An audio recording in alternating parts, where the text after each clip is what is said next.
Hello, and welcome to episode 5, Cinco of The Good, the Dan, the Florida Man.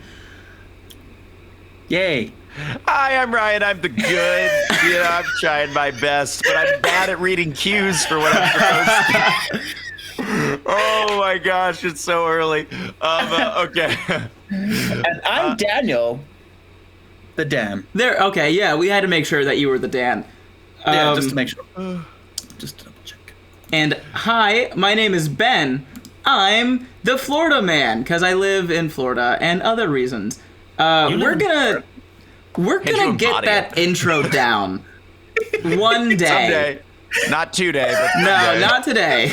But we're gonna get it, man. For those of you that don't know, we are all stand-up comedians that turned to TikTok when the world shut down and made some friends. And now we have a podcast together because what else do 3 white men do with their free time? Other than make a podcast. But we are stand-up comedians first, and therefore we do maybe have some shows. Ryan, you got anything coming up? Most of it is like college shows or it's online. I actually just got put on hold for Queens in New York, which would be awesome. Mm-hmm. Mostly because I played Spider-Man at Disneyland, and I'm like, I'm going to Queens, baby! So yeah, that's pretty much what's up. Yeah. Well, Dan, what about you? Right now I'm just doing open mics at whatever open mic is available because Utah is still coming out of lockdown. So yeah, Ben, what do you have going on? Mostly I'm just doing open mics with you. And if you want to come see me at an open mic, maybe you can go to orlandocomedy.com. There's a full list. But I do have some shows coming up, few and far between. April 17th, I'll be in Las Vegas, Nevada at the Notoriety Theater. June 6th, I'll be in Wesley Chapel, Florida at the new Side Splitters. June 16th, I'll be in Daytona Beach, Florida at the Hilton Garden Inn Daytona Beach Oceanfront. And then July 23rd, I'll be in Atlanta, Georgia at the True by Hilton Atlanta Galleria Ballpark. And then November 12th, the 14th. Sounds like you're making up shows. I know. Bro, if Hilton could just name them Hilton, that'd be great. Dude, it sounds like they just threw a thesaurus at it, and we're like, yeah. All of them. Like, they just start naming fancy words. Galleria Ballpark. They just start naming all the streets around the Hilton. We're just like, yeah, we're at Magnolia. We're the True by Hilton, Magnolia, Valencia, John Young, Sister City Hotel. And my last one, November 12th to the 14th, I'll be in Fort Lauderdale, Florida at Anime Con inside the Marriott North Hotel. Have you decided to cosplay yet?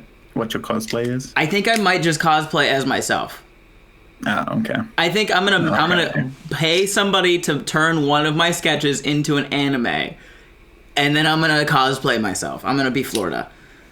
Oh, that was the most effort to do the least work. Absolutely. Is what you just did. Absolutely, yeah. So that's all the shows. If you guys want to see us, come out to one of those things.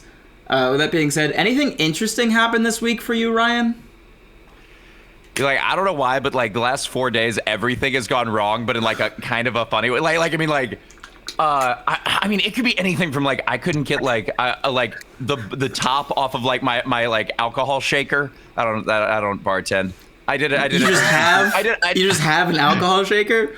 Yeah, I've just in case James Bond comes over one day and you're like, I have just the thing. I'm not stacked. Look, I had a fabulous drink get made for me by a bartender for like, because I did a drinking stream, and then I was just like, and he was like, do you want to like your own drink for that? And I was like, yes. So it's like watermelon and lemon and then like a lot of tequila. It was great, but I couldn't get the top off it. Last night, my Postmates driver stole my food. My internet has just been like iffy. And then I went to Wendy's, and like Wendy's just got the order somehow like the reverse. I don't know how they did that. And so I was just like, you know what, like, I mean, and this is just the subtle parts of it. Right. But it's also like when you say those things in that order, you're like, well, if those are the things you got to complain about, then I think you're going pretty good. But like those things add up. They do. Well, also, okay, so to give even more example, I ordered a chair because my back was hurting and I needed essentially a chair for my room. The only box in our apartment, the Amazon locker, that didn't work was that box. Like, I mean, the person that was supposed to be there just went on lunch, so I'm having to wait like an hour for them to come back. Like, I mean, it's literally everything that I touch breaks. It's so one it's of just those things where you just have that week, and sure, none of it's too crazy. Maybe like a couple things were like bad, but then by the end of the week, it's like you step on a crack and you just break down. You're like, oh, this is the worst thing that's ever happened to me. I can't go on any longer. It's just like so much straw breaking the camel's back at this point. It's just like, okay, this is a lot. I'm just confused. Is there a curse on me? I need to go ask Witch Talk, because I feel like they'll hook me up. I don't know if I saw a Witch Talk video, and I have no idea what it was, but it was this woman, like, stitching a lemon. So maybe you got a lemon stitch. I have no idea what that is. Oh, yeah. No, I've heard about those before. Yeah, dude, you for sure got your lemon stitched. Dude, my favorite comment. You had a lemon party stitching. My favorite comment on any video I've ever had is, Ryan, if anyone ever comes for you, you have a full coven of witches that will defend you. And I was like, I feel so defended right now. Absolutely. Oh my gosh. Still my favorite comment to this day. Dan, what about you? Anything did your world just slowly like get pins put in you? Like a doll? Yeah, did you get lemon stitched this week, Dan? Yeah, did you get lemon stitched? No. I wouldn't say it was a whole bunch of small things. It was one big thing, one very, very big thing on my back. It was a big zit on my back, guys. I got a huge zit on my back, and I couldn't reach it. And for 3 days, I was like this, trying to get to this zit on my back. I named it Alfred. You named it what? Impressive. Alfred. Like Alfred or Alfred? Alfred. With an E. We can call him Alfred. Yeah, we can call him Alfred if you want. Okay, yeah. Because of your accent, both of those words sound exactly the same from you. Alfred and Alfred. Alfred and Alfred. Yeah, those were the same words. I don't know. Have you ever just said two words back to back, Dan? You're like, oh no, yeah, an accent. I hear it now. Yeah, definitely. Yeah, but yeah, I got rid of Alfred yesterday. He left us. Did you have a little funeral for him? Well, I'm going to tell you how I got rid of him. Oh. Because he can't reach it. I was eating a bowl of cereal. As you do. And I was getting my spoon. And I was like, Dan, no. I can use a spoon to scratch Alfred. Stop it. And I scratched Alfred off. And that was the end of that. I shouldn't have eaten before the podcast. I'm certainly not going to be eating after it. I rushed the spoon. No, yeah, Dan, I was sitting here assuming you continued to eat your bowl of cereal right after that, Dan. That's what I was thinking in my... No, but that's still... Stop it. Stop. Don't say that word anymore. You're banned from saying oily. Hate it. Hate it, hate it, hate it. What about you, Ben? How's your week? Did you have any metaphorical Alfreds? No. Okay, sort of, but like... If I'd say it's good, you guys are gonna get weird about it. But my great grandfather passed away recently. It's been like a couple weeks now, but they just had the funeral for him a few days ago in Michigan, so they live streamed it, and I got to watch it. I just want to preface this: I'm not sad, I'm not upset by it by any means. He was 95 when he passed away, so like, I've had my time, you know. Well, you guys are laughing. What did I say? You live streamed the funeral? Yeah. That's the funniest thing in the world to me.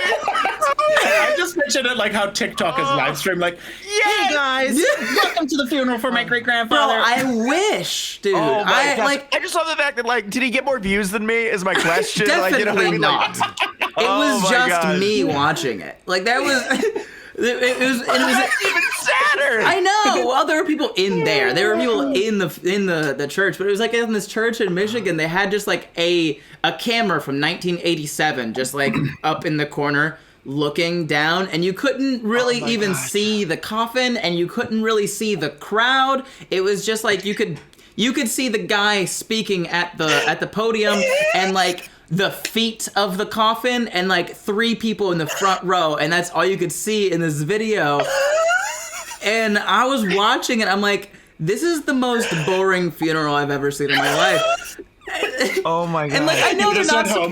You're just at home in bed, like. Yeah, no, I texted my mom, right? Because this is her grandfather, so she went to the funeral, and I texted my mom, and I was like, I have something to say, and you're gonna think it's way more morbid than I do, but whichever one of us goes first, the other person is responsible for not making our funeral as boring as what just happened for my great grandfather.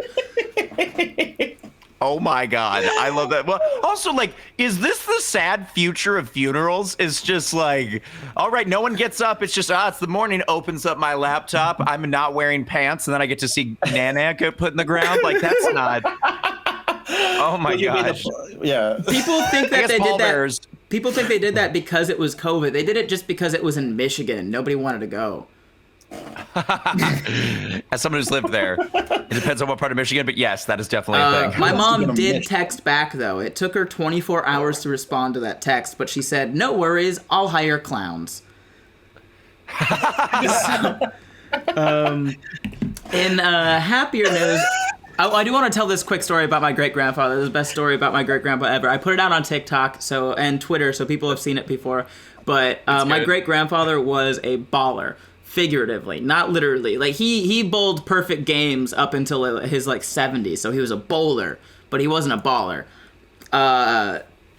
When he got into like his older age, he started to get Alzheimer's. So we all started like getting into the habit of like asking him like, "Hey, do you remember who I am?"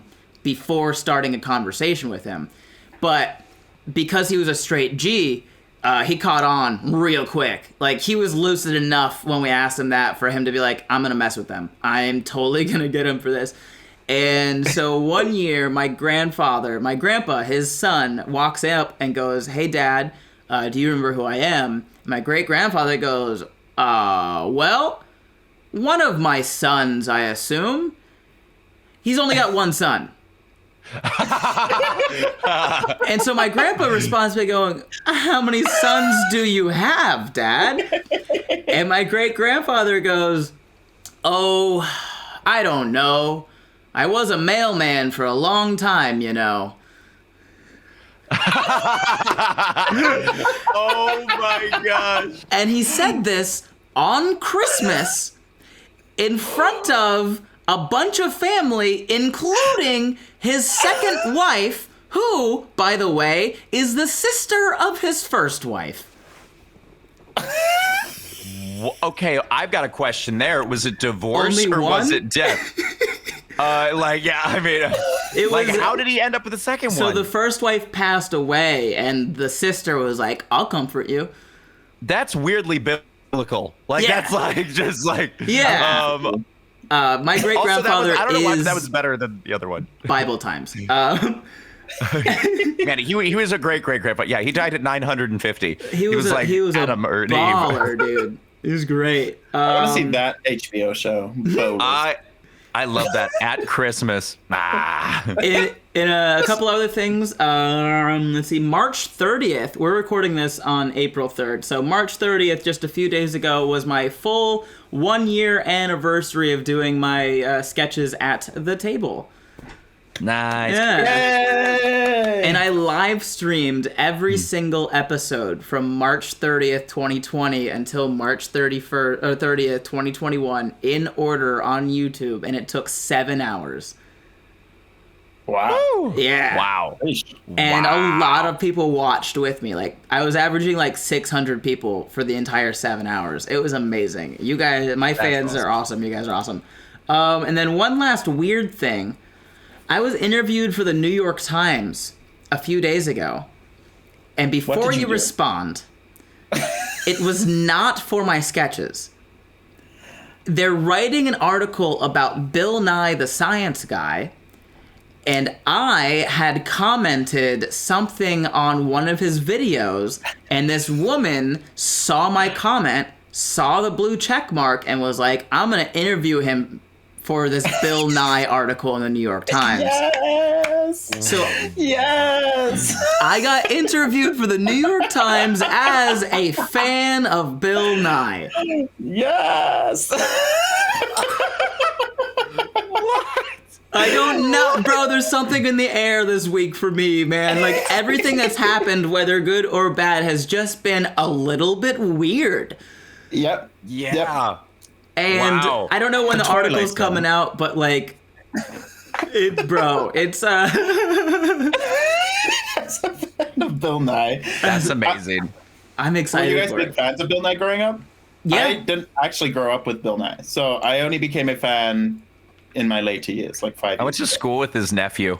That's how I knew Bill Nye. Oh, Yeah, this is Genuinely. the second time you've said that on the podcast. Yeah, I think. know. It's gonna be a that's why it's recurring funny that we theme. talk about Bill Nye so much, and so that's the weird thing is because like every time I'd put it out, I'd be like, "That's your uncle." That's weird. Like I mean, like Was his nephew a science guy, or is it just? no, not at all. His nephew is Jake. Oh man. All right, let's hop in to our next segment here. My favorite segment of the podcast, story time. Story time. Dan, let's start with you. Yeah. So the story I have today is one. It's one worth reliving, guys. It's one that deserves to be heard because I just want to put this out there for the closeted gay kids. It probably happened to you too. All right. When I was younger and I had just started puberty, I was curious, right? Sure. But we don't have fast enough internet in Zimbabwe to do anything about any of that stuff.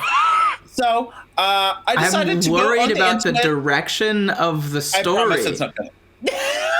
I promise it won't go anywhere weird. It won't go any weird. Okay. But, well, Sure, it'll get sure. really weird, but not for the same reasons that you think it's gonna get. Uh-huh. I don't know. I'm kind of along for the ride. Let's hear this. So, I decided very early on that I liked guys, right? Sure. And I was like, I wonder what guys look like shirtless. So I yeah, because typed you've into never been Google. able to see that before. Just in Never, regular. no, I was never Have you lucky thought enough, about like never. just taking your own shirt off? a Yes, mirror? I was Yeah. Mormon. I was Mormon. Right. We don't take our Yeah, shirts. right. You shower, you sleep, everything with a shirt on. Got it. I forgot about that. Never nudes from Arrested Development. Got it.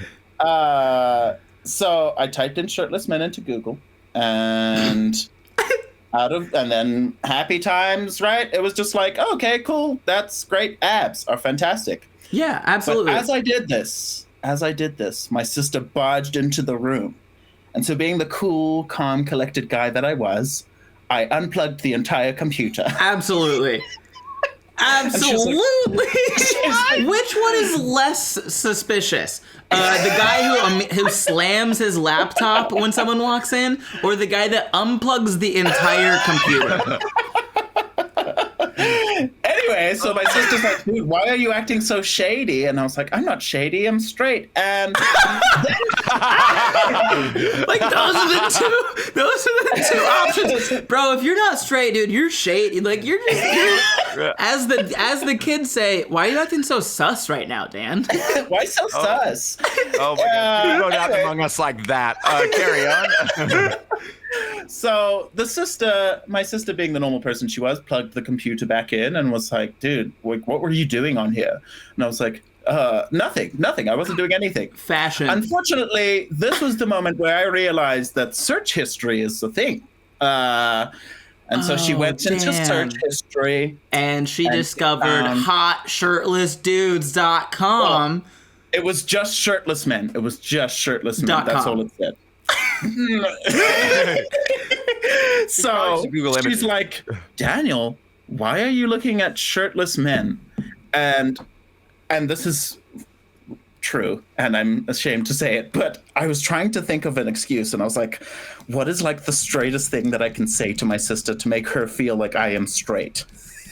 Workout tips, but please tell me what you said. I said that I was concerned about the color of my nipples.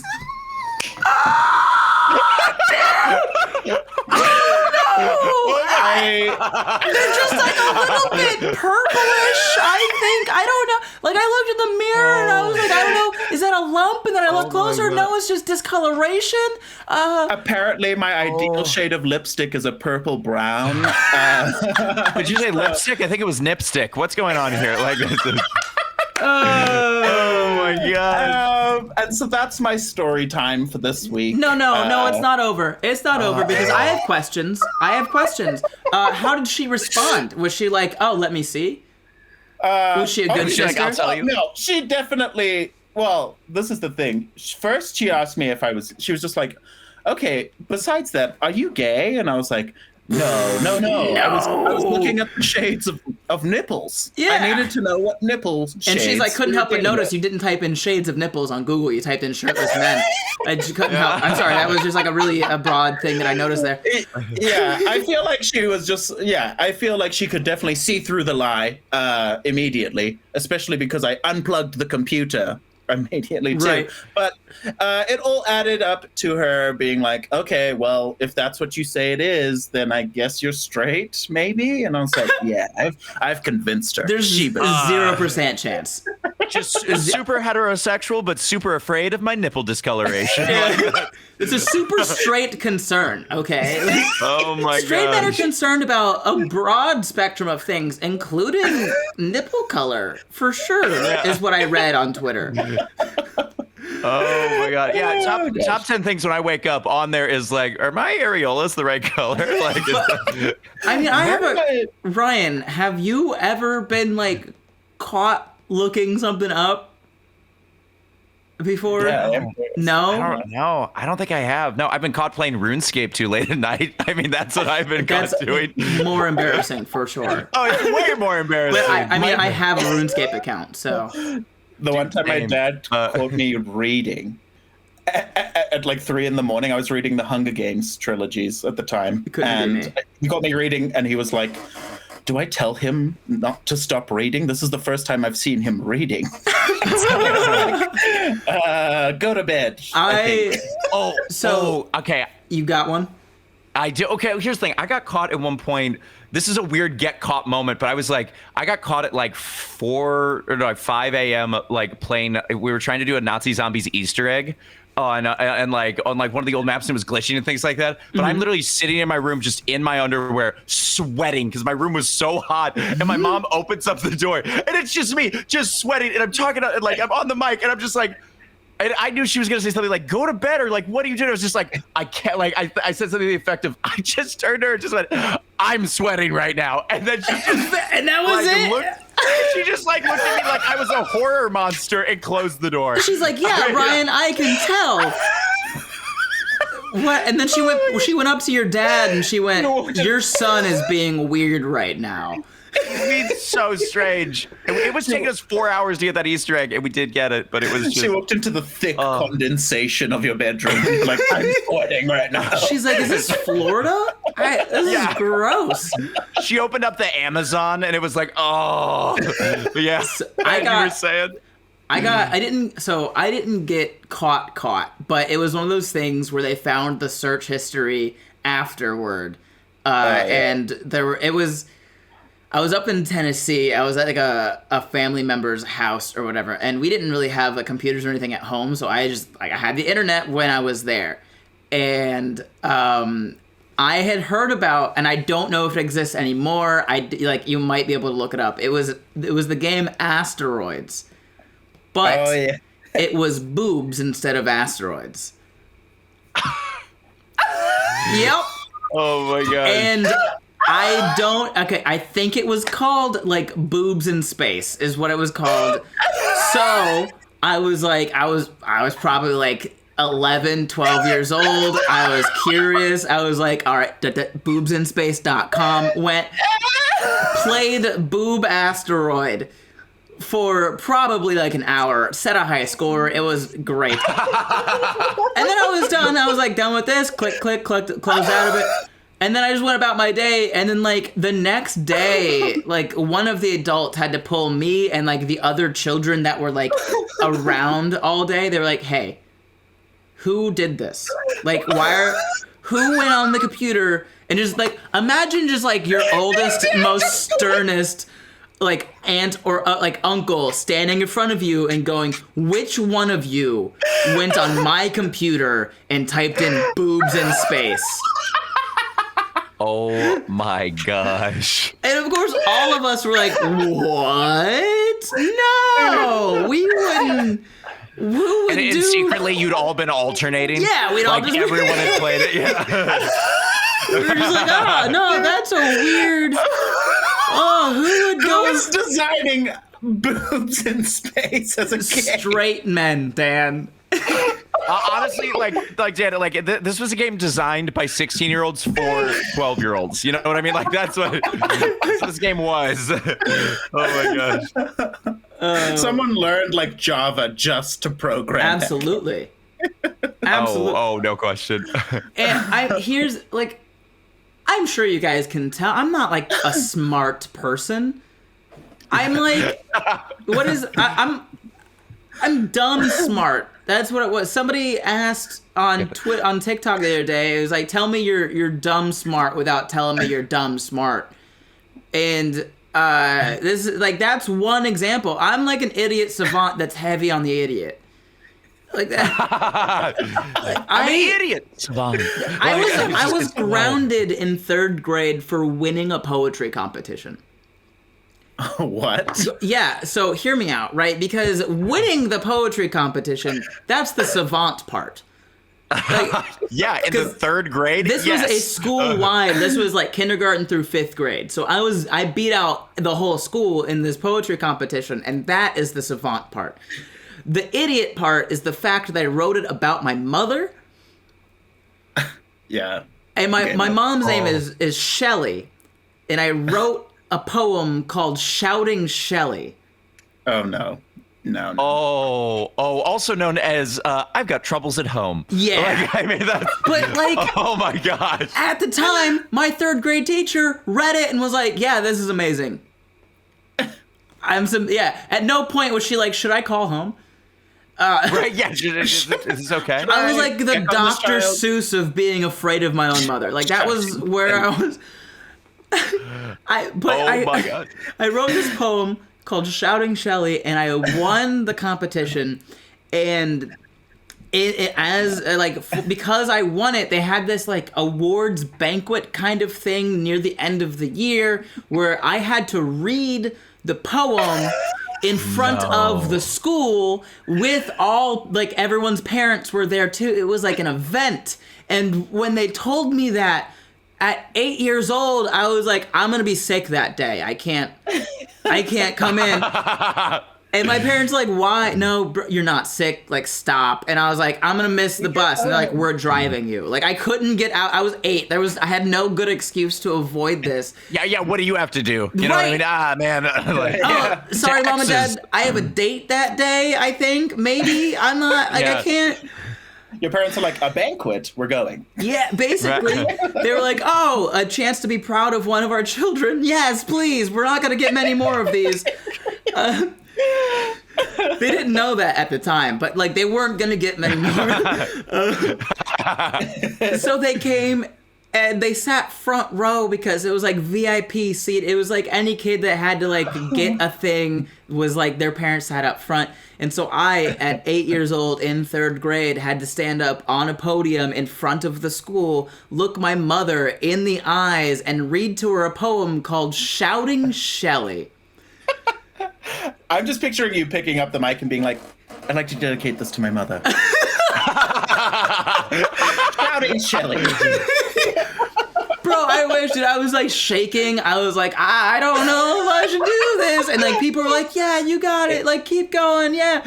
And I'm like halfway through this poem and I look up from the paper and my mom is like beet red from embarrassment. And my dad didn't stop laughing for 4 days. Like, it was the most incredible. He was, like, falling out of his seat laughing at this. And, like, I was up there, and I didn't have anything really to compare this to until I was, like, older. But now I can look back on it and be like, that's exactly how the band at the end of the Titanic felt. I know.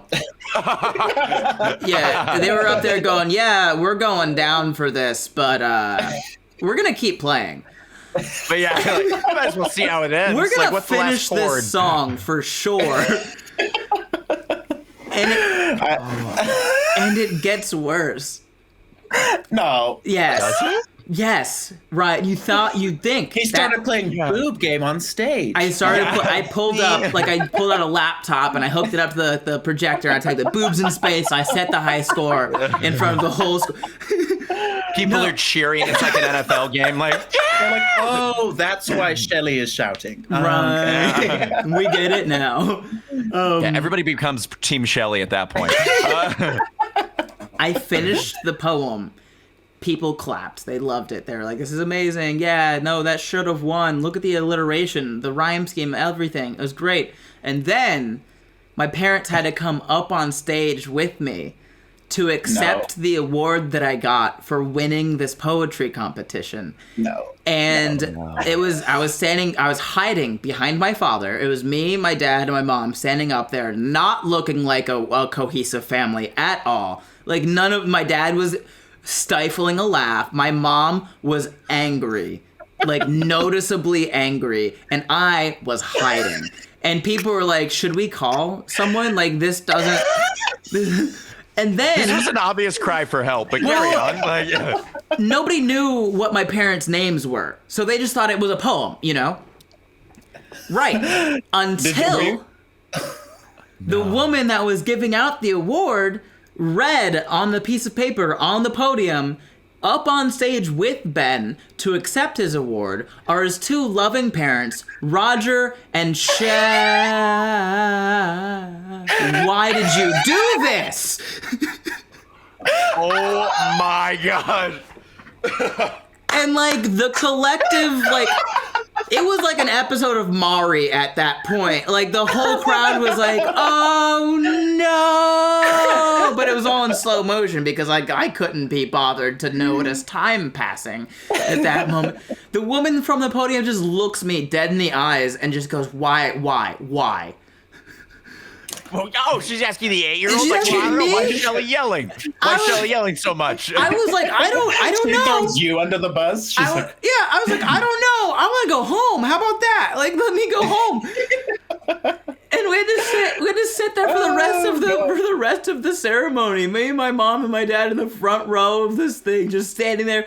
Oh, my dad did not stop giggling the entire time. And then we went home, and this is where the idiot part continues.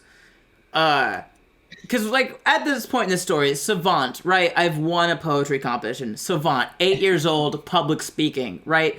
Idiot. Wrote it about my mom. Idiot. Got home, looked at the fridge and went, so it's not going up on the fridge? Is this not... This is not fridge material. Is this not fridge? won a competition. I don't know how to tell you this, but award-winning poetry deserves to be on the fridge. Right, Okay, like that. You saw this picture from like kindergarten. I don't even know what it is anymore, but you're not gonna hang up the poem that I won an award for. Is that not? And then, to my mom's credit, she did not yell at me for that. She just very calmly told me to go to my room forever. And then my dad, in his eternal wisdom, took that moment to look at my mom and go, I bet you wish you could shout right now.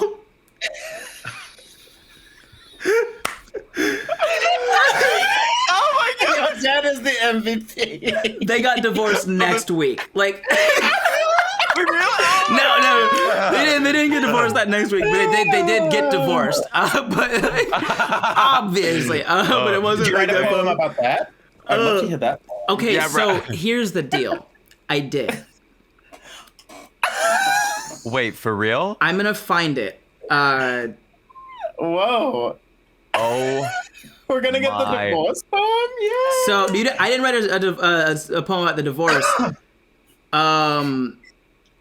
Shoes. Let me see if I can find. I tried to tell this story on stage before. It's never been complete because like was never all that great at comedy until like maybe a year ago or a year and a half. Then you became 2 years. a TikToker. Then you became incredible. Yeah. We became actual comics. Lying, by the way. So You know what? If you're searching for it, I actually have a story time that I that found lines it. up. Oh, So no. the problem with no. this story is that I don't have the poem Shouting Shelly anymore. because that would have been a perfect way to end the story. But I didn't. So what I did do was I wrote a poem about that moment when, like, I was in the doghouse at the same time as my dad, and I framed it as if I am the. This is "Oh, the Places You'll Go" by Dr. Seuss. If he were afraid of his mother. No. That's what this poem is, and I wrote it for the stage. I wrote this poem. It says April 20th, 2020, but that's incorrect. I wrote that's this when you poem. Updated it. Yeah, that's probably when I updated, I guess. But oh, the places you'll go, like straight to your room. No dinner for you, not a peep or boo-hoo. Just asking yourself, what did you do? I asked you one thing, she said with a snarl. If you wash this one dish, you can go play with Carl. But what's this that I've seen? Not a dish that is clean. Now go to bed early. You're making me surly.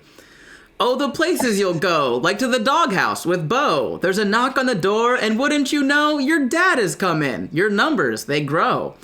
She sent you here too, you ask with despair. The washer for weeks has needed repair. She asked me, please just call that one guy. I looked at her, smiled, and just asked her, why? I fixed the washer, or so I thought, but fix it for good I most definitely did not. Now the kitchen is flooded, your mother's cold-blooded, and I'm in the doghouse with Bo. Oh, the places you'll go. Yeah!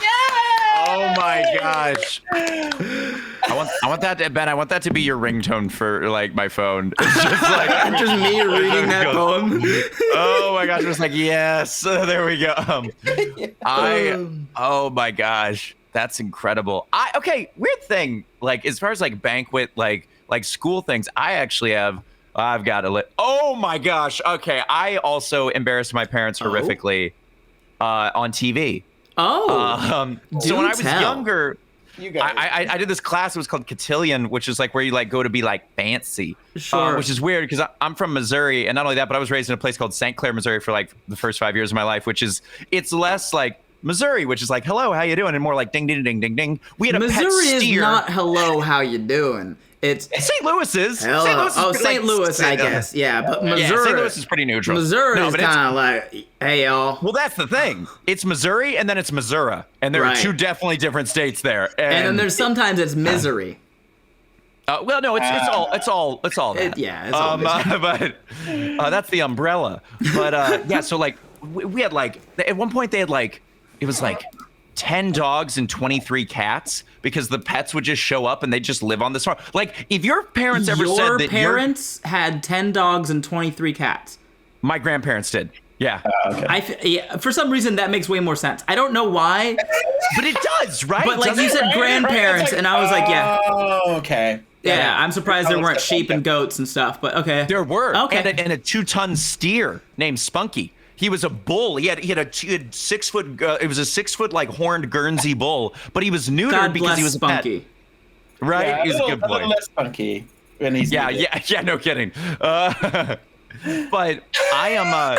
Here's the thing. So I took a class called Cotillion, and it's where you like get to be fancy. And at the end of it, they were like, you're gonna go down to like a nice hotel in St. Louis. It was actually the Ritz-Carlton in St. Louis. And I want to understand how the breakdown of the people in this class were they all like farm kids from Missouri like you? No. You were the only one. It was well, because here's the thing. Like, I stopped being a farm kid when my grandpa died when I was 5. So, like, I went back and I lived in the city, and it was great. Oh, you were a but, city boy. Yes, quite. I was a city boy. Well, so it was all like these. And then he it was became a city boy. It was essentially like private school kids. They were all in this, and so I was there, and it was like I was probably like 8. And then all of the rest of us are like 8, and we're all learning this stuff. And so then we go downtown. We're being filmed for like the news for like a Good Day St. Louis thing or like Good Morning St. Louis. I don't even know what it is. Yeah, because that makes sense. There's like, look, Missouri has class. Look at all these children that we've trained.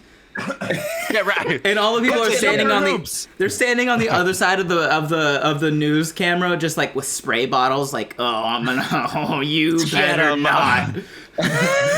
Well, here's where it's gonna get bad. So my parents weren't down there for the interview, and apparently, like newscaster people, they were not. Okay. And so they didn't know this until later, and you'll see what the problem is. So I say weird things all the time, and so they started interviewing me because they're like, this kid says weird stuff.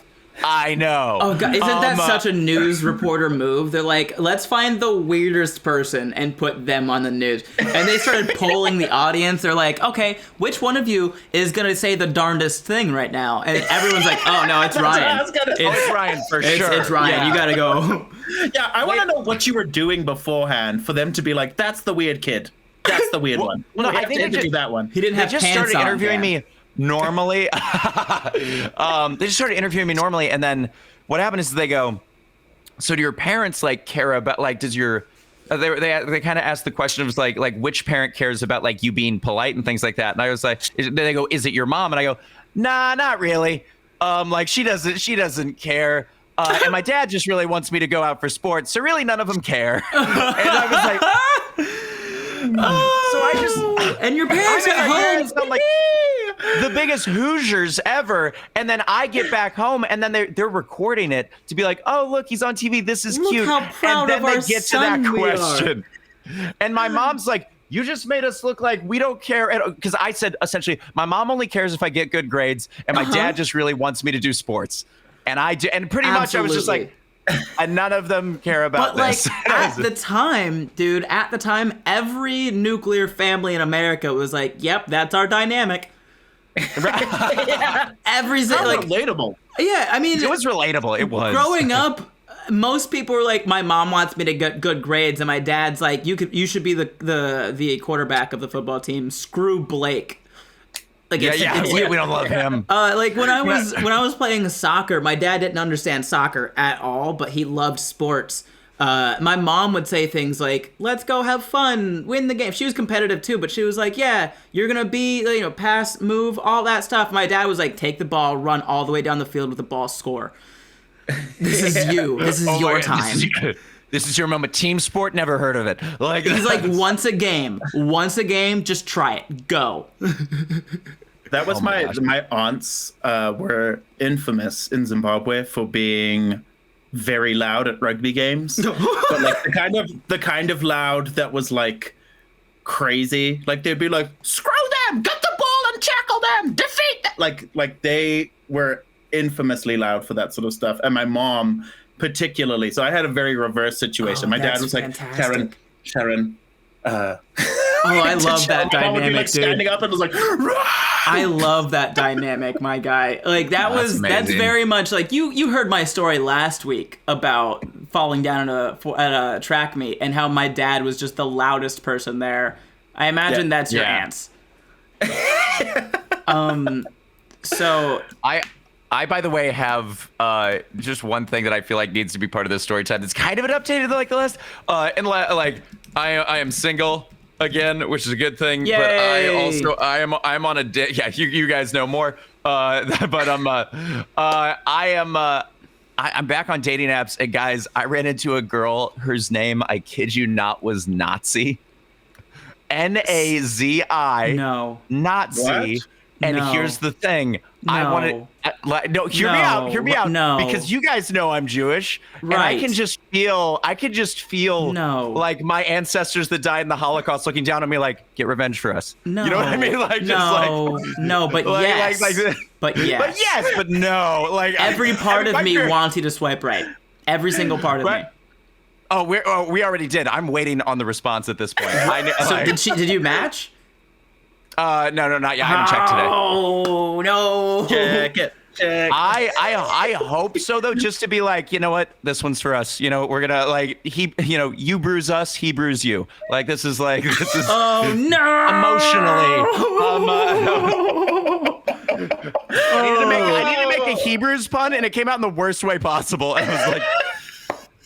Oh, how long you been sitting on that one, Ryan? How long you just had Hebrews in the back pocket there?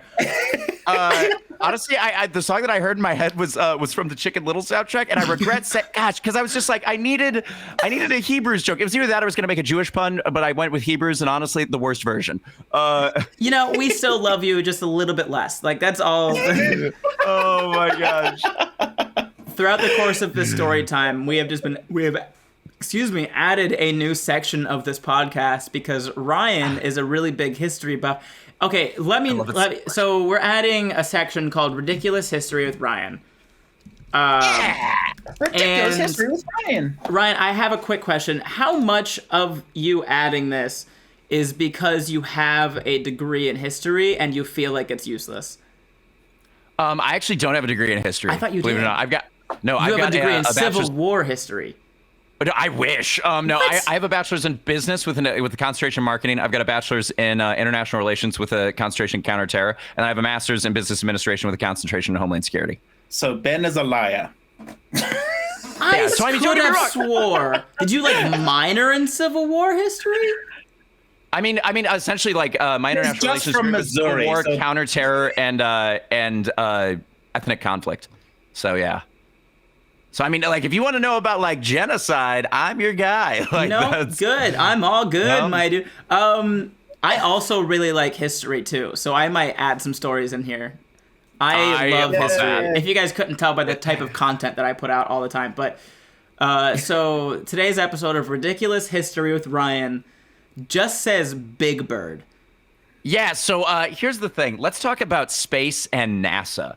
And I Yes, promise that they're is going a to go good together. transition from Big Bird. That was my immediate, like, I read Big Bird and I was like, I bet this is about the NASA space program. So in 1986, like they were trying to figure out a way to get like kids more interested in space and kind of show that like space was accessible. And so they were talking about putting Big Bird. I'm sorry, please stop. They wanted to Yeah. show that space was accessible Yeah, in essentially like, 1986. It's the lower, it's like the end of the Cold War, so they're kind of being like, we beat the Russians, like, and we can go to space whenever we want.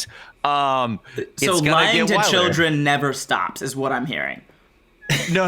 Well, they were also trying to lie to adults too. I mean, Oh, like right, it's yeah, super safe. fair enough. It was, but here's the thing. So they were like, can we put Big Bird from Sesame Street in a space shuttle and like have him do science lessons with kids while in space? Oh no. Now here's the thing. They Big ended up Bird would figuring never out fit.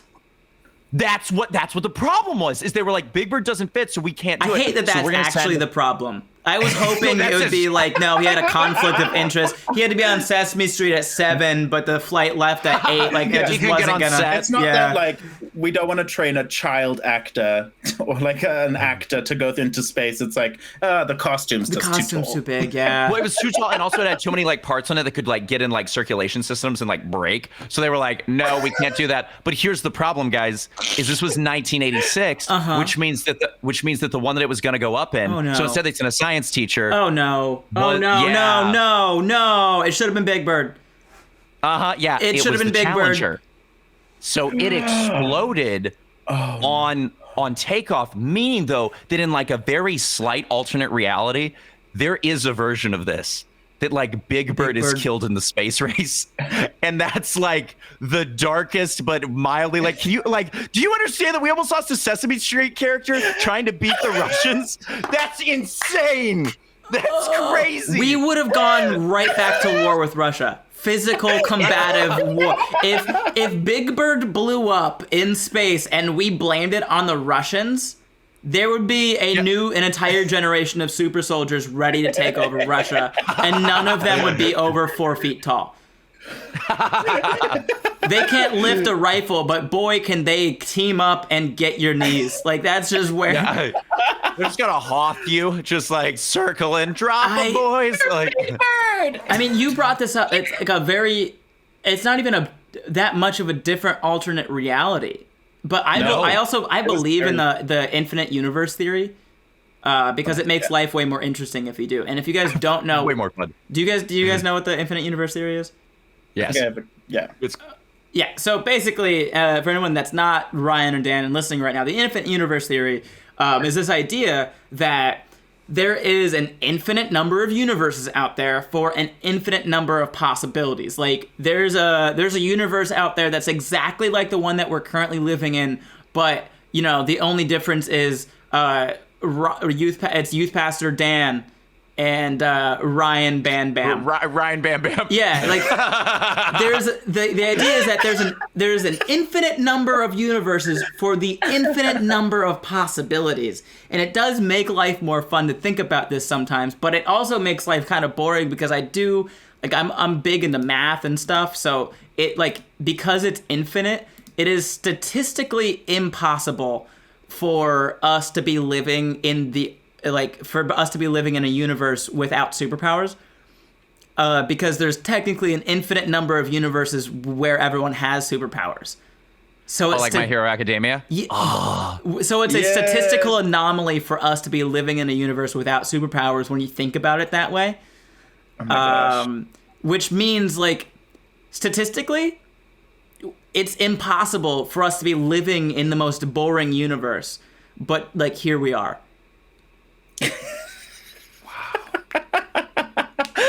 Here we are. Yeah, I don't on think we're the most boring universe, though. I'll say that. I wouldn't be podcast. I think we're probably pretty like in between though, because I could not imagine. Can you imagine? There's got to be a version of us where it's just like none of us have like colored vision, so it's just all gray, and then like we're just gray blobs, like that Timmy Turner episode. What is it? Fairly Odd Parents episode. Yep, where everyone was the same. Yes, that's what I'm picturing. There's also an infinite number of universes out there where we never evolved at all, and it's just like a bunch of microorganisms.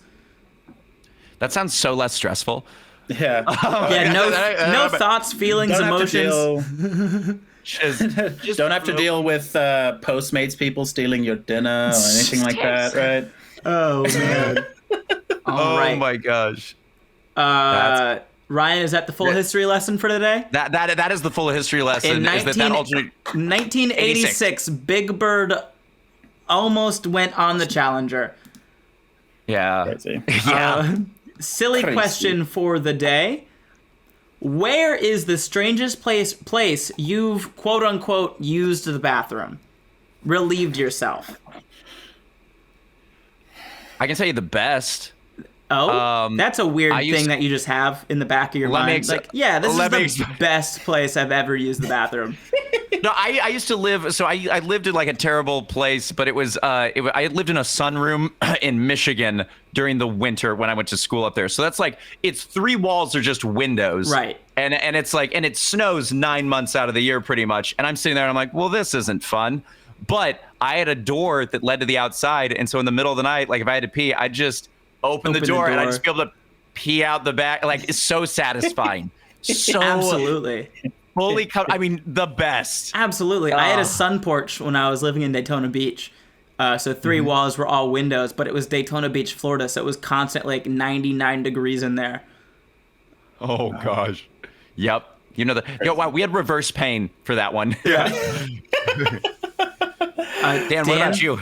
I'm trying to think of like the weirdest place. So like, I don't know. Like all I can think of is that I was a really hygienic kid. I'm not.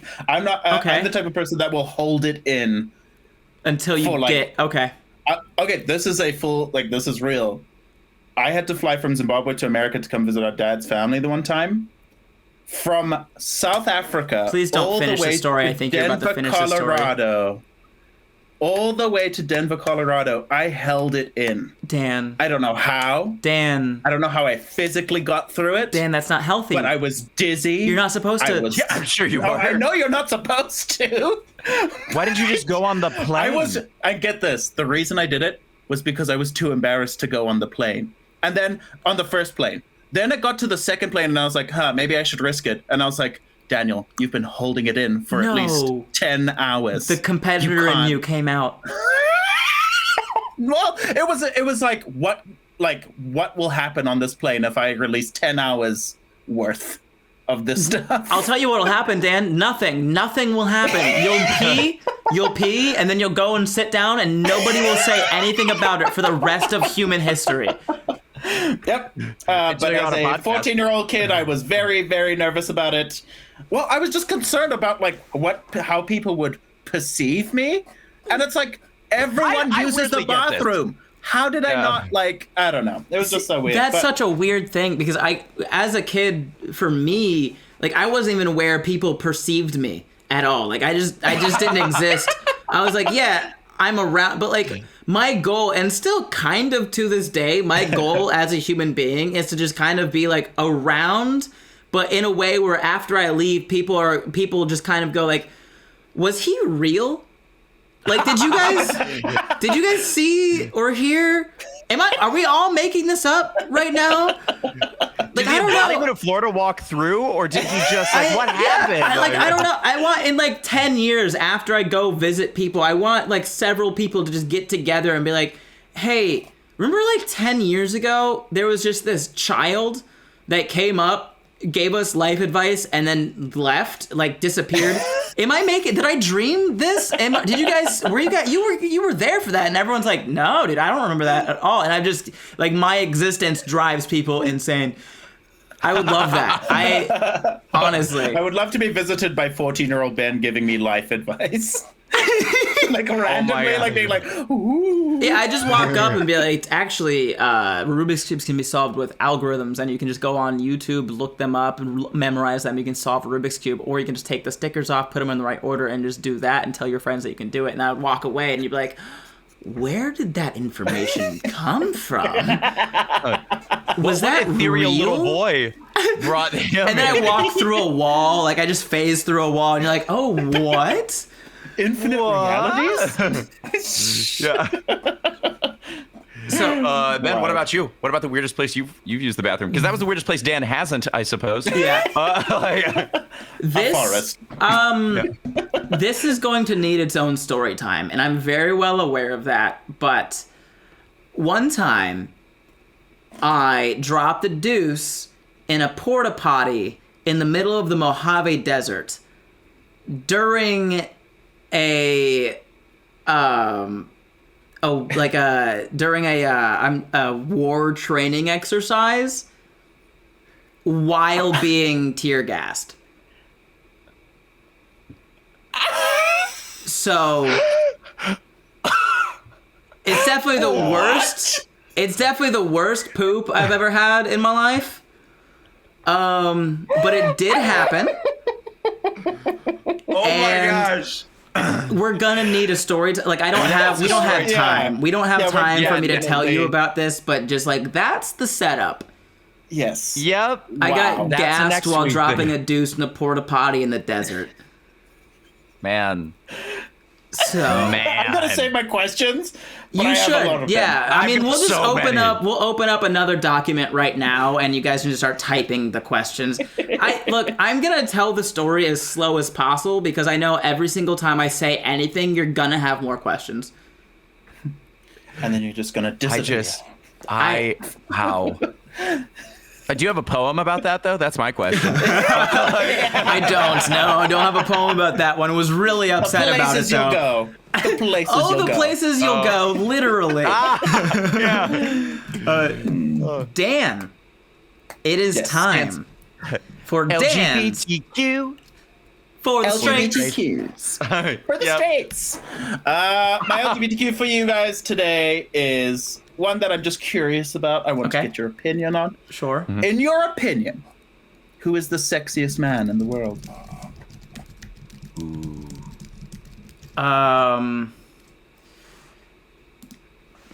You ask us questions that we don't think about, Dan, and No. I think about it, but on a competitive level. You know what I mean? Like, I feel like... Because I need to know what I'm competing with, and I'm elaborate gonna that lose. thought that you just let escape. Ryan's like, who do I have to compete with? That's really it. Here's the thing. I realize at a certain point, like, in a perfect world, like, I will at some point have a wife. But, like, at some point, there'll be, if one of these men come up to her, she's going to choose him. And I understand that. But I need to know who I need to keep, keep my distance from, You have to essentially. keep tabs on these people, is what you're saying. Like Idris Elba, like Brad Pitt. Sure. Oh my gosh, who was it? It's Colin. Is it Colin Firth? Guys, Colin Firth became a sex symbol later in life, just a super nice dude who became a sex symbol, and he doesn't understand it. And then his wife cheated on him. It's like, you cheated on Colin Firth? Oh, Really? no. Yeah. I hate her. I know.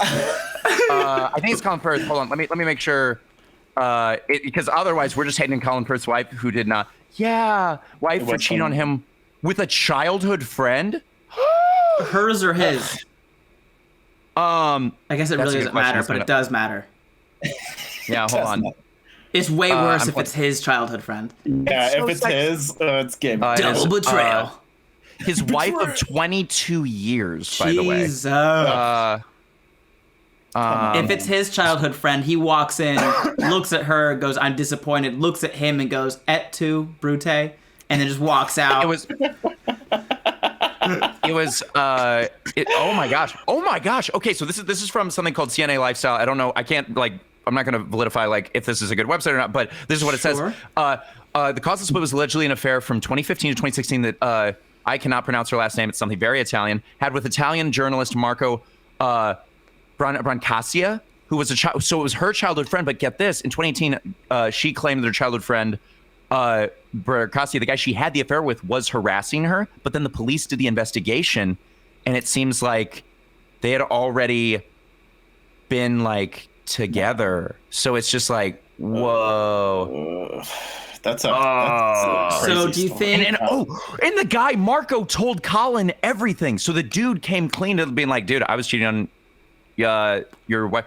Whoa. That I get it now. Okay, so what happened? I understand the entire story. I haven't read any of it. I know what happened. Look, the wife had cheated on Colin fair and square. Well, not fair and square. Like, don't take that out of context. But like, it was just your average run-of-the-mill affair with childhood friend Marco, right?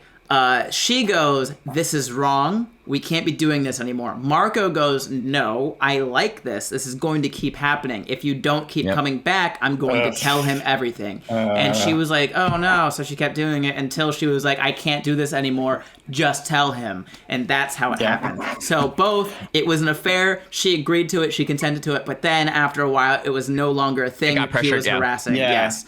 Yeah. That's icky. Yep. I was there the whole time. That's gross on so many. And you know what's sad? Yeah. The only good person in that story is Colin Firth, and he's the one that got the worst. Yeah, Like, he got completely wrecked.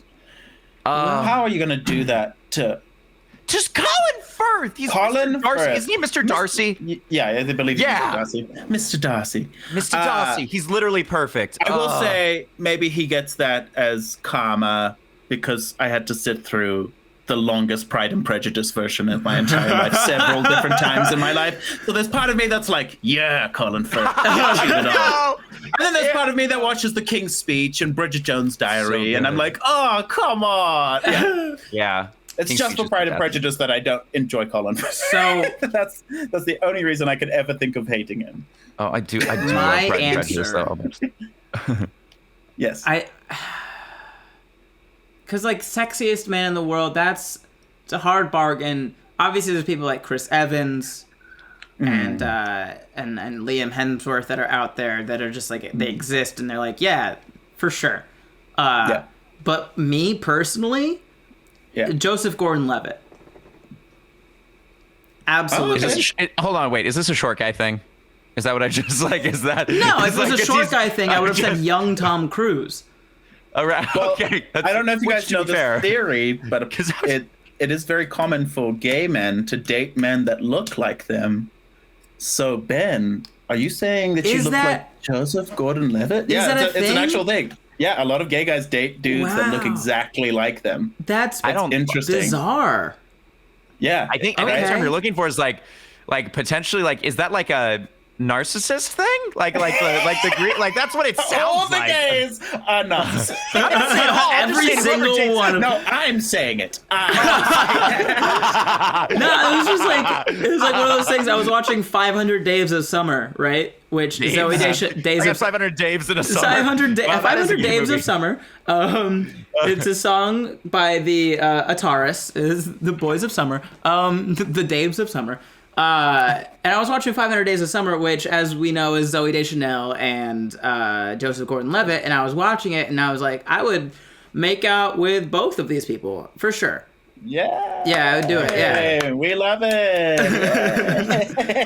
Question: how Yes. old do you guys think Joseph Gordon-Levitt is Right now? Because it just shocked me. Yeah, right now. I'm gonna say 36. Okay, Dan. Well, if I had to guess off of how he looks, I would probably say somewhere around like 29 to 34, somewhere around there. Guys, he's 40. Good for him. What? Right? Unproblematic Yeah. people age slower. Oh, that makes sense. Yeah. That does make sense. He's Look- just got such a joyous smile. Look at Right? Paul Rudd. Paul Rudd, Look Paul at- Rudd, look I at think, is Keanu actually Reeves. sacrificing children. It's ridiculous. I mean, like, Paul Rudd Incredible. hasn't changed in 30 years. Yeah. Like, that's amazing. No Pharrell? stress. Pharrell. Yeah, Pharrell. Oh my gosh. Dude, the reason why he wrote the song Happy is because he looks like he's 22. That's like, he's just genuinely pleased. That's the way life works out for him. Continuously. So Oh my gosh. Dan, who do you think is the sexiest man alive? Oh, that is a hard one. I would say that Idris is Elba? definitely Okay. up there. Idris is up such a there. cool- Henry Cavill. With or without the mustache? Oh, definitely without the mustache. Okay. I can't do mustache Henry Cavill. Right. I don't even know why I asked. It's a thing. The gays love mustache Henry Cavill. They love him. So that's like a Freddie Mercury thing, I think. Oh, I can definitely see that. That makes sense. Yeah. Dude, I really hope that the next James Bond, Idris, is tapped for it, because that would be... he'd be so good. Idris Elba. But those are my LGBTQs for the straights. All right. Now. Ben, this is up your alley. Next. Moving on, news in a flash. And I want to add something to this segment so that it doesn't go on way too long. I think we should only do 1 minute on each topic. Okay. Agreed. So, Yes. starting out, 1 minute on the clock. Georgia has passed a new voting law that completely restricts people's ability to vote, which to me is it's bad for a lot of reasons, but it's good because it's nice to see that children still have an imagination and they can change the rules of the game whenever they feel like it's unfair for them. Yeah. I love that. Applause break. Ben literally started this by going, there's some serious news stuff, but I've already got jokes for it. And I was like, okay, well. Great. It was one of those things where, like, I saw it, I read some of the things for it, and I was like, oh, so we get to burn down Georgia next. Yes, let's do it. And but I really wanted to tweet, like, hey, so the revolution starts at midnight, but, like, I was genuinely worried that someone would start a revolution just because bad things are happening, and they would blame it on me. Yeah. Ben gets all of a sudden arrested for inciting a riot. We've got 2 people on the podcast that have warrants out for their arrest. Right. That's not good. We can't be 2 for 3. I would be so mad. I would be so mad that, like, I got in trouble for inciting a riot and I wasn't even there to do it. Like, if you're gonna get me while I'm there. I'm gonna be there for it. Ben Brainard, a fan of My Bill Nye the headphones Science disconnected, Guy. but we are up on the minute of that. Dang it, so, you missed the joke. No. I didn't dance. It has. That's great. I'm gonna do regular headphones now. This is too much. Yeah. Oh, my This Join God. happens the all the headset time. game. I'm gonna get The my headset regular game. headphones. I mean, they work, man. I don't know why you wouldn't, like, just like, Yes. they've got a cord. This never loses Bluetooth. You guys can just say that whatever was you want hard? about me because I can't hear it. Oh my gosh, what would we, what, there's nothing that I want to say negative about Ben. So, like, Yeah, that is we're just too kind. We're so we are. kind. It's really the good, and Ben. Like, I mean, like, that's really what's going on here. Hey, Ben, your headphones suck. That's the most I can think. That's the most I got too. All right, I can hear you now. All right. So what's the second one? Florida representative. This feels like Okay, what one happened? minute on the clock. Here we go. Florida Representative Matt Gaetz under investigation for pedophilia. Oh man, he is a Florida representative. Why are we investigating? He did it. Yep. So he is. From what I understand, he is a big QAnon backer. Yeah. Big QAnon backer. Remember Pizzagate? It's interesting that he's the one peddling that message, but definitely was doing He's his the own thing pizza on the delivery side. boy. Like, My word, man. yeah, Matt Gaetz. He is the representative for Florida District Number 1 in the Panhandle, and he looks like he would. Yep. Like, so the investigation has come out and has said that, like, Matt Gaetz has, like, shown nude photos of women he slept with to other people in Congress on the floor. And so gross, just as a it's human being. super thing. gross. Like, what? And also Shit. not surprising at all Ugh. because he just looks like it. He just looks like it. He is the biggest douche I've ever seen. And Okay, all right, can we that's change 1 it minute. from that sound, because it is literally my wake up sound, and it is I'm having like PTSD. How about this? It honestly all sounds bad coming through the mic, to be honest. Like, you fair just let us know. We're gonna yeah, we'll fix this in post. No, we won't. Gotcha. Man, we might not. Montana Senator. This is my favorite because Ben sent this to us in the group chat, and I love this. We have a flood of Mexican meth. 20 years ago in Montana, meth was homemade. Like, that's what we're like. That's what the we problem. need. Like, you know what the problem is? It's not American made. You know. Like that's why we I buy want American Ford. meth. We buy Ford and Cletus's meth. Okay, those are the two things that we do. Look, guys, I don't know if you're not from the South, you don't understand. Nothing beats grandma's home cooking, okay? The new chant is "Make American Meth Again." That's He watched Breaking Mama. Bad and was like, "We need American meth. Look how good Walter White is at making meth." This is a weird point where I can hear in the background of my head the America, heck yeah. You know, like that's, I just want to do that meme where it's like, "Hey mom, can we stop and get Mexican meth on the way home?" No, we have meth at home. All right, and that is a minute. oh, I love this next one too because I've been getting this question so much, which is the Lil Nas X Satan shoes. People are like, "Oh, youth paths around." What do you? First off, I'm a stand-up comedian. Second off, this is the greatest marketing play of all time. Absolutely. You ticked people off. You got people mad, and now they talk about it. That's the whole thing. And specifically, you've ticked off conservative Christians, Yep. and they will talk about your thing forever to everyone in the most obnoxious ways possible. Yeah. It's well, weird because Lil Nas X is kind of bringing back that brand that like Marilyn Manson, Lady Gaga, all these people already had done so much previously, and now he's just like, "Oh, yeah, I'll just do it again, but this time more gaily." Yeah, a little gayer. It is just one of those things where it's like he knew that like because what he ticked off was like the loudest part of like Christian. Because most Christians are gonna look at this and be like, "Who cares?" I mean, I don't think there's devil shoes. You know what I mean? I don't think it's like. We get down to hell and Satan's wearing the Lil Nas X Satan shoes, and we're like, "Oh, and he's fashionable. Okay." Dude, I will say this on our way out of this. My favorite part is that the memes that I've seen, everything the Minecraft is like people in the Nether, and then you just see him like sliding down a pole, and you just hear the song. Like, I love that so much. That is a minute. the best. Moving on. This one is my favorite from the whole thing. So 1 minute on the clock. An Italian mafia fugitive was caught in the Dominican Republic after police found his YouTube cooking show. Which just goes to show you can take the man out of Italy, but you can't take the Italy out of the man. I just love so much that he was like, "I'm undercover, I'm hiding, but my gosh, if someone doesn't know how to make perfect linguine, I'm here for him." That is the most Italian arrest story I've ever heard in my life. He's in the mafia. He fled the country. He was found because he was trying to teach people how to cook. Dude, why was he trying to be the Hank Green of cooking? What's going on here? I don't know, Ryan, but I didn't ask these questions. I just laughed. I was like, I want to go find his thing now. Yeah, he probably like threatens you as he cooks. He's like, "And if you don't, I'm gonna take you to the alley." I don't know how to do an Italian accent, so don't ask me. If you don't do the right sauce here, we're gonna break your kneecaps. Man, why was that Jamaican? I don't know, Ryan. I I get my accents confused a lot. That is a minute. Moving on. Next story. Yay! I love this one. New York legalizes pot and expunges records. I think it's about time. Yeah, that's all I've got to say it's about one that. of those things where if you say you're gonna do it enough, eventually people are gonna make you do it, right? Yep.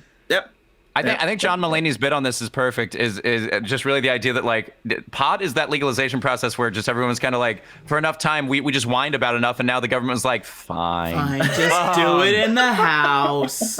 Yeah, I don't know. I've never done any drugs, so I'm just like whenever it comes to drugs, I'm like I don't even know what we're talking about. Like that. I just find it really interesting that New York is one of those states that just like always is like.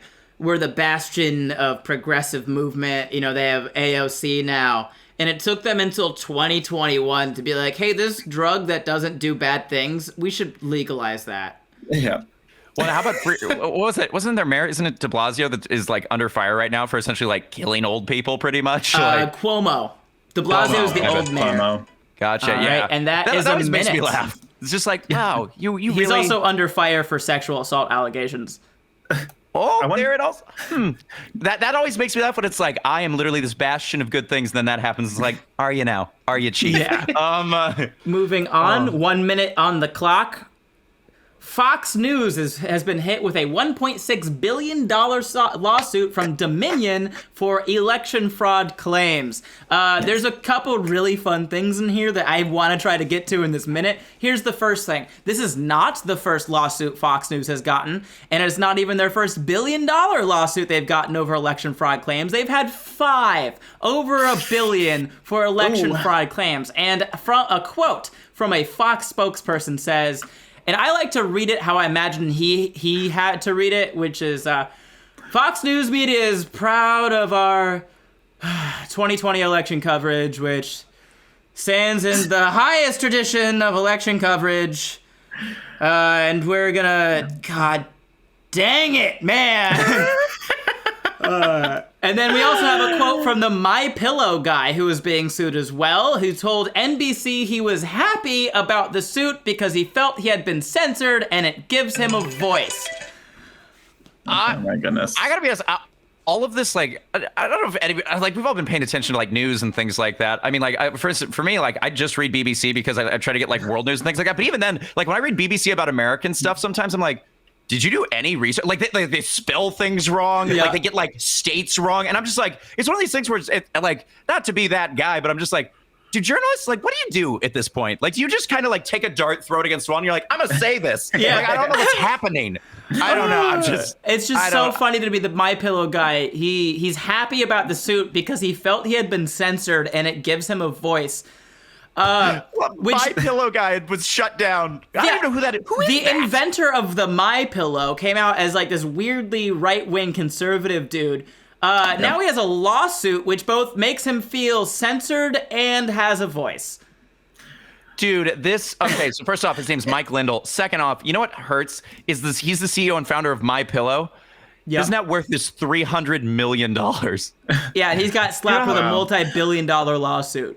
I think I like to imagine that he actually is like thinking of it as like, I have a voice now, like a general voice. He's like, I'm glad people are finally listening to me in general, because like, who takes a guy who designs pillows seriously? They all thought I was just a pillow guy. I'm so much more than that. Guys, this gets crazier. He had a wife, because I was just curious. I was doing like little research on him. He had a wife. They were married from 2013 to 2013 because their marriage only lasted 2 weeks. Good for her. Oh my gosh. Yes, the pillows weren't comfortable enough. Dude, hold on. I have to put her name in the chat for Ben to say it. She's way too upset because the pillow talk was literally just pillow talk.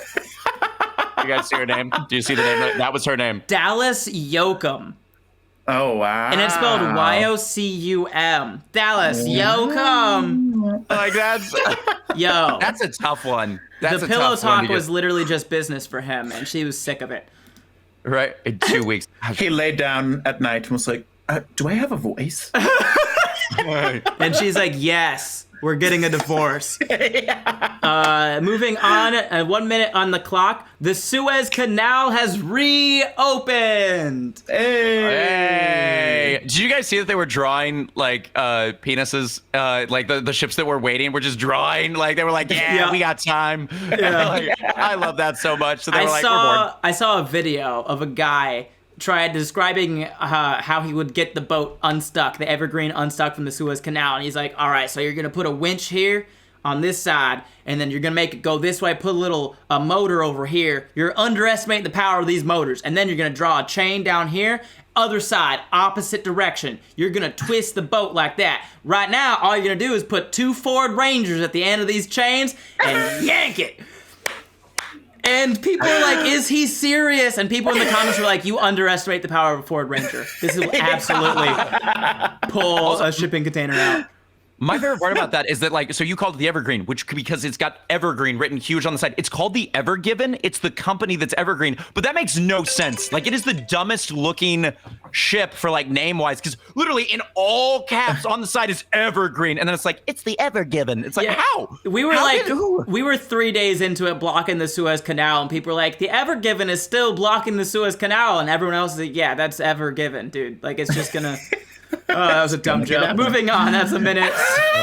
1 minute on the clock. Whose story was this? Mine. James Charles had to release an apology video yesterday because he started messaging minors again. Jeez, James Charles. At what point are you going to actually get your act together? That's all I've got to say. At what point are we going to stop caring about his existence? Yes, that's another thing. Yeah. It's like, well, I've never been like a.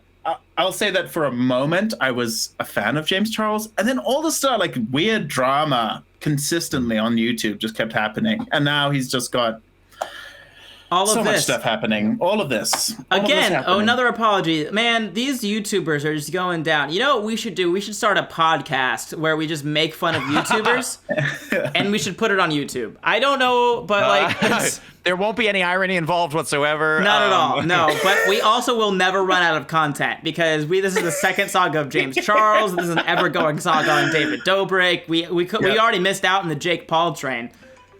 Yeah. There's those YouTubers, those twins that just got sued for robbing a bank as a prank on YouTube. Oh, I love that. Did you guys hear about that? No. There's two twins on YouTube. The Stokes Twins are officially in a lawsuit right now because as a prank, they decided to rob a bank. Oh, no. For YouTube content. And they still have their channel. They posted a video 2 days ago. Why we should be free. Dude, seriously, YouTube stars Stokes Twins avoid jail after pleading guilty. That's not how that should work. Like, that's not how you avoid prison. No. Yes, we did it. Can we go home now? Oh, yeah, you've learned your lesson. You guys figured it out. Quick pause on this 160 podcast. hours of community. I'm going to run to the bathroom, and then we'll do the audience submissions and wrap it up. Okay. Dun, dun, dun, dun. Apparently, they were sentenced to 160 hours of community service and probation. Also, like that was probation for robbing a bank. Yeah, like that's Heaven help you. It was for a prank. It was just for YouTube. Stupid, man. I just don't understand like the logic behind it too. Is just like who in their right mind is like, you know what content people need right now? Us bank robbery content. Yeah. Why? I want to see the video. I wonder if the video's like. You just see people and you're just like, wow, why? How did you even come up with this? Like, no one stopped you. Oh, they just released a new trailer for Black Widow. Really? An hour ago, while we were doing the podcast. Are you a Marvel fan? I am. I asked Spider-Man. No, you know what's funny though? I wasn't actually a big Marvel fan, and to be honest, I wasn't like. There are a lot of people like that work at Disney that kind of get under the illusion like that they are the character, which always makes me laugh. But like, for me, it was just like I don't know. I got to make kids smile. That was fun. Like I didn't do it because I had some like I wasn't a huge Spider-Man fan before that. And honestly, I'm still like I think it's a cool superhero. And I think it's fun, but in my mind, superheroes are like it's superheroes. I just want to see a fun movie. Did you guys keep talking, or can I just cut that whole section out? We did talk, but not. We did talk, but you should probably cut that section. Yeah, you don't need that. Did you guys hear me? Yeah. Yes, okay. we can hear. And we're back. All right, we're gonna jump into our last segment here: audience submissions. We got an email for the podcast from Jamie Pickett, who says, "Question for Ben. I was recently accepted to Embry-Riddle Aeronautical University, and you mentioned in your last podcast that you went there. I was just wondering what you thought of the school and if you think it's actually a good school or overrated." I did respond in email, but I will say with a minute on the clock, it is a great school. Embry-Riddle Aeronautical University is a top 5 school in the country for undergraduate engineering. It is number 1 in the country for aeronautical engineering. It literally is leading the nation in space engineering. Like 80% of Boeing get their employees from Riddle, and somewhere around like 75 to 80% of like all of NASA employees also come from Riddle, because Riddle's in Daytona, NASA's in like just down the street basically.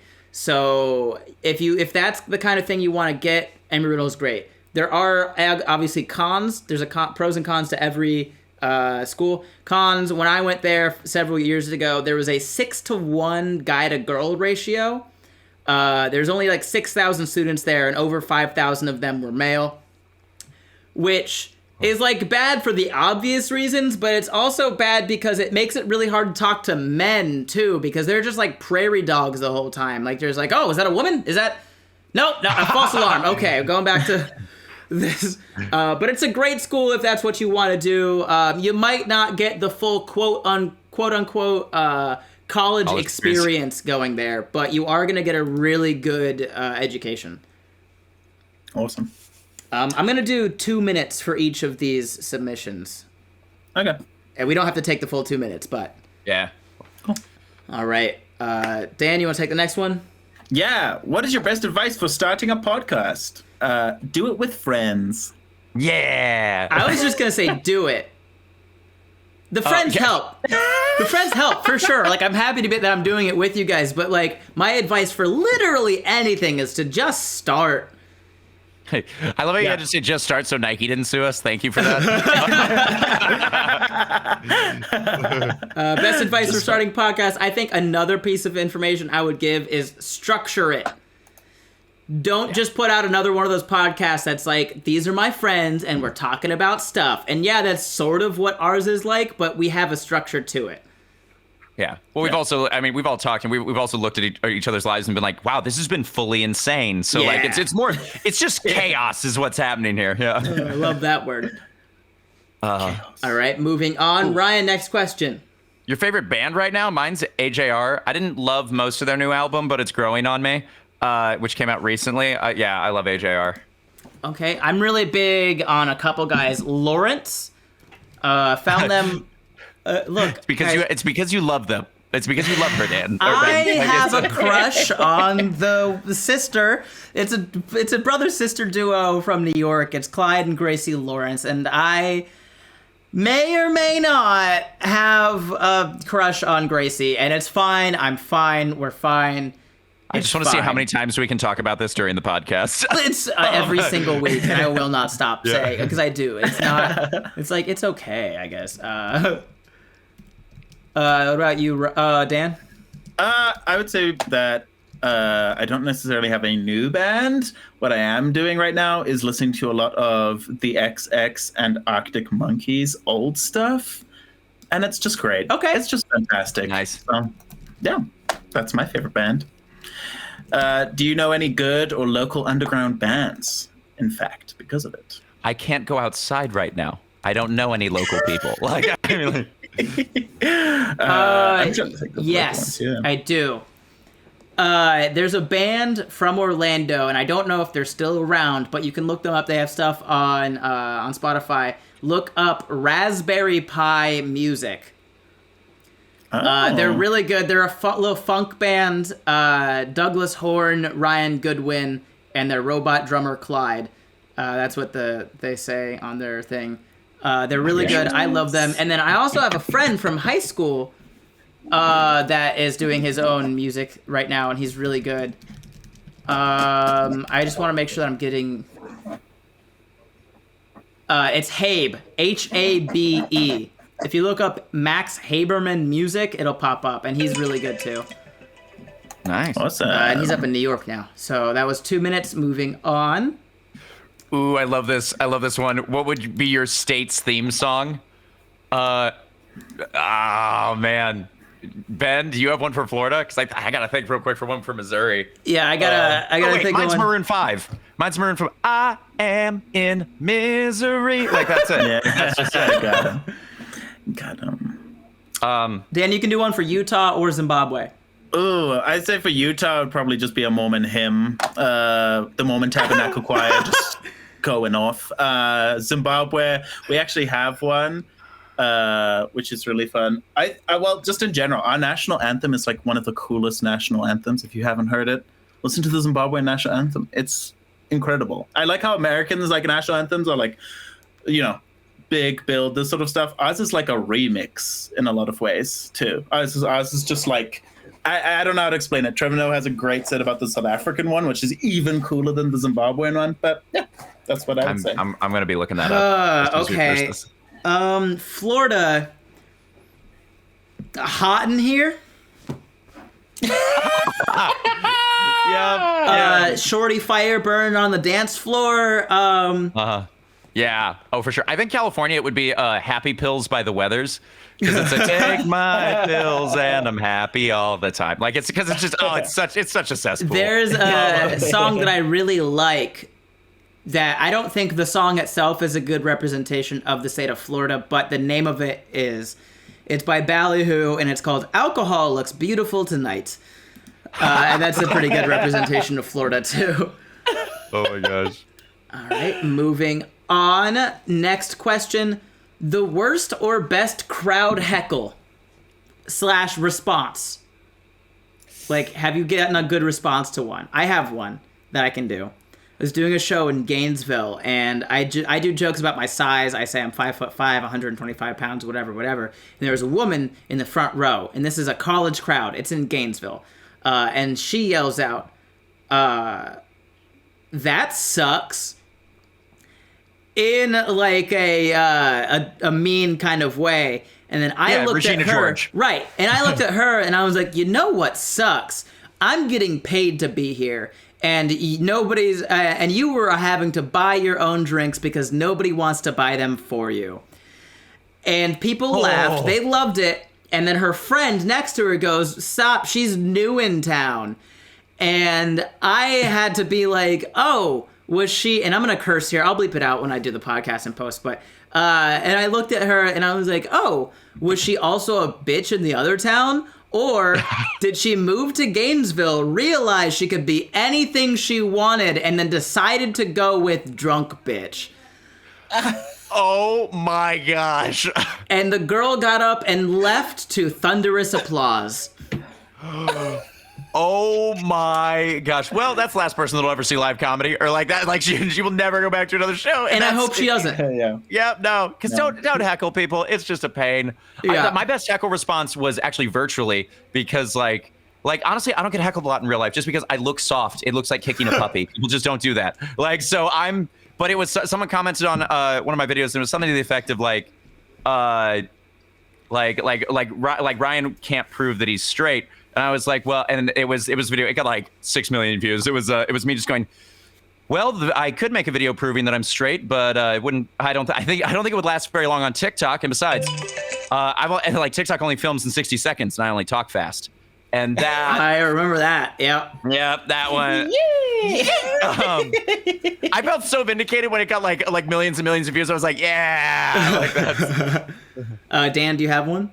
No, I don't usually get heckled. I'm just so good. No worries, Dan. Next question. How do you confront facts that contradict your beliefs?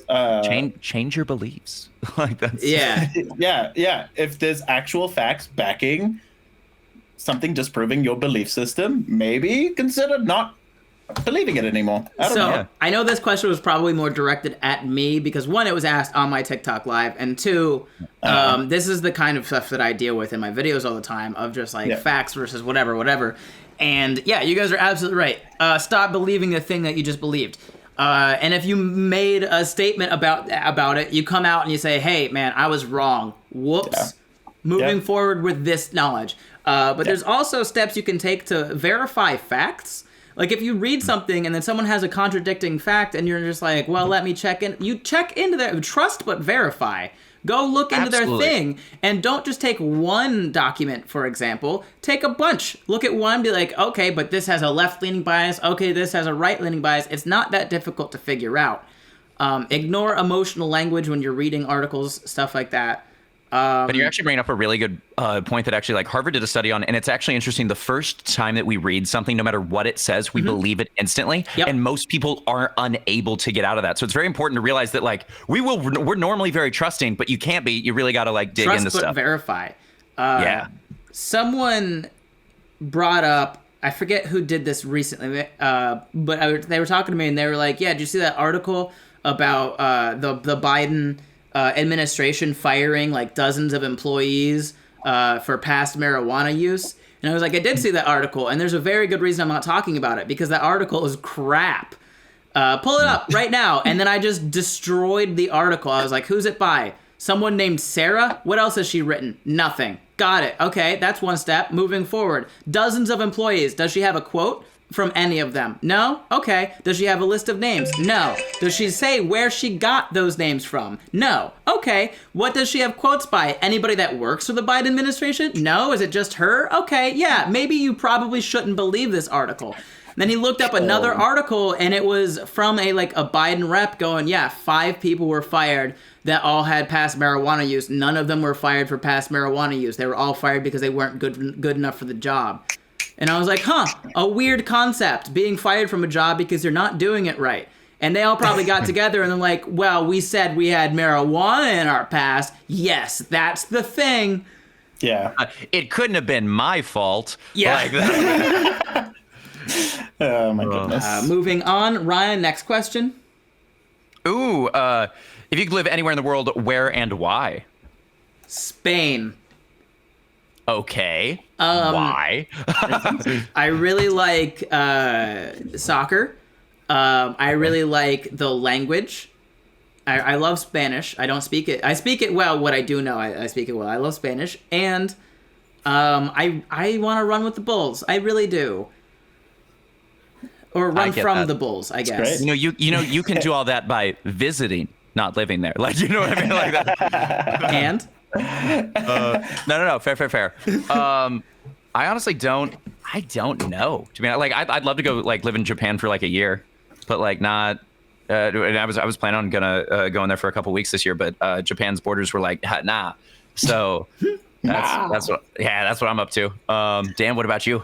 I think Thailand would probably be it's at the top of my list. Besides Africa, Africa, I would like to go back there and kind of explore a bit more. I feel like I didn't really get to do more of actually going to Kilimanjaro and doing all that. Right, you just lived too. there, so it wasn't Yeah.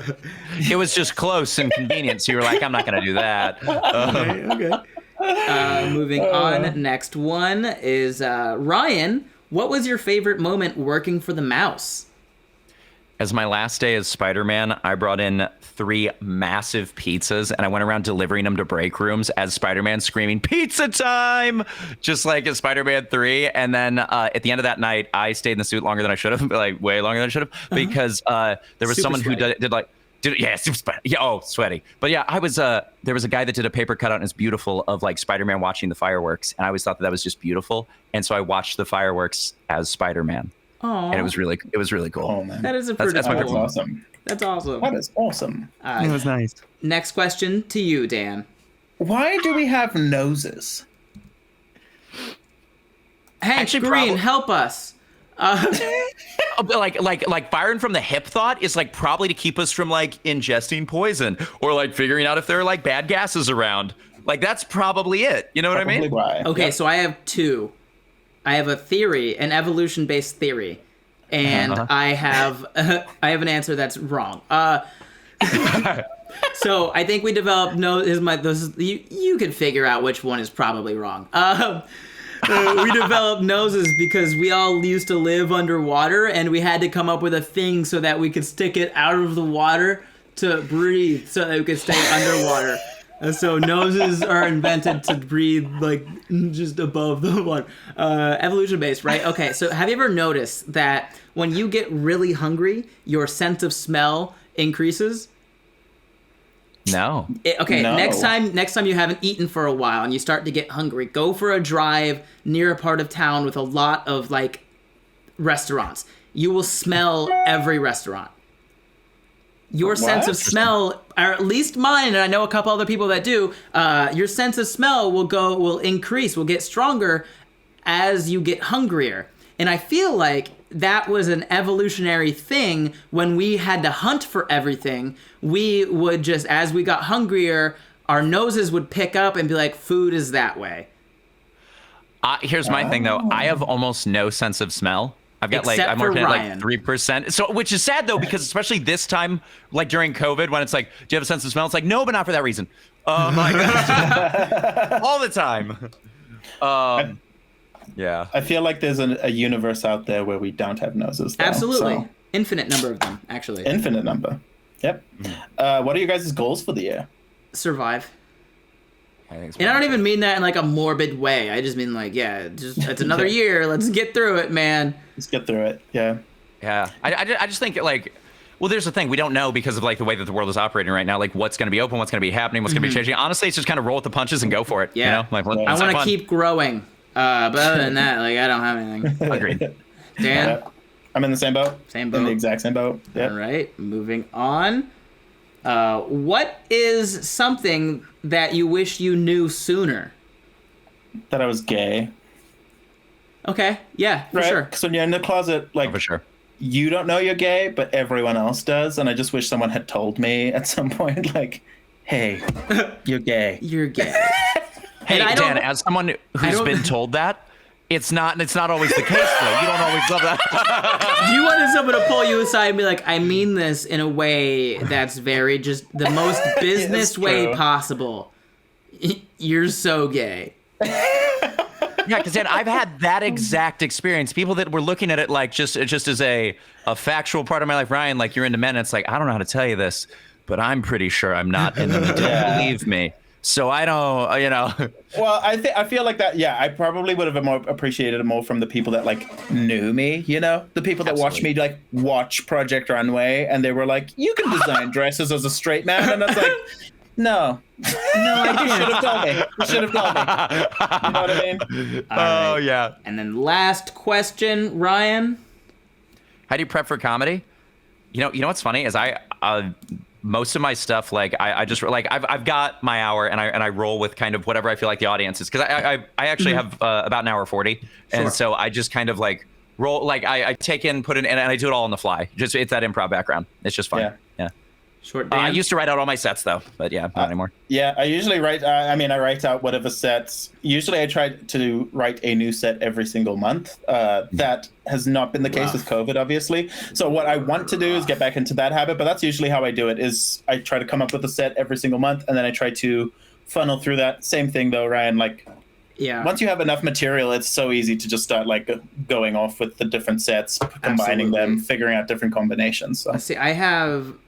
For prepping for comedy shows, I'll usually write out my set list, and I'll do it in like groups of like, these jokes all kind of have to do about this, these jokes about that, whatever.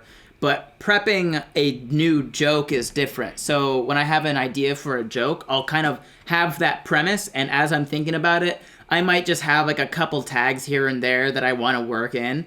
But I won't really write out the joke until I go to an open mic and just riff on the premise and let that fear make me funny. Yes. That's a very real thing. Yeah. Like, I don't know about you guys, but I write so much like 10 minutes before a show. Like I'm like the punch up. And it's always your best. It's always your best punchline. I write during the show. Yes. Yeah. I'll hit a punchline that didn't always hit. Like on stage. Mm-hmm. Yeah. And then I'll just say something. I'll be like, I have to remember that. And then I'll do open mics with no really plan for a couple of times, and then afterward I'll listen to all those recordings and I'll be like, okay, this one worked consistently, and then I write out the joke, and then I do more open mics with that joke until I have the timing and the movements down. Yeah. All right, that is it. That is all. Thank you so much for listening to yet another episode of The Good, The Dan, The Florida Man. Ryan, if they want to find you everywhere else, where do they look? You can pass around on everything except for Instagram. We're still trying to get a hold of that. That Instagram is Ryan Kelly Comedy. But yeah, that's me. Dan? I'm Dan Bam Bam on all platforms except for Snapchat, which is Dan_YOLO Love. And you can find all my social media links on my website at benbrainard.com. It's spelled brain, A-R-D. If you can't figure that out, man, try using yours. If you want to... Before we end, I just want to say something. You say that every time, and I have a website that has all my links, and I just forget, and every time you go last, I'm like, dang it, I should have said that. Carry on, but youthpastorryan.com. Dang it, it's so much easier. You can find the podcast at gdfmpodcast.com, and you can contact the podcast at podcast@gdfmpodcast.com. Send us your question, comments, concerns. We love you. Thank you so much. Bye.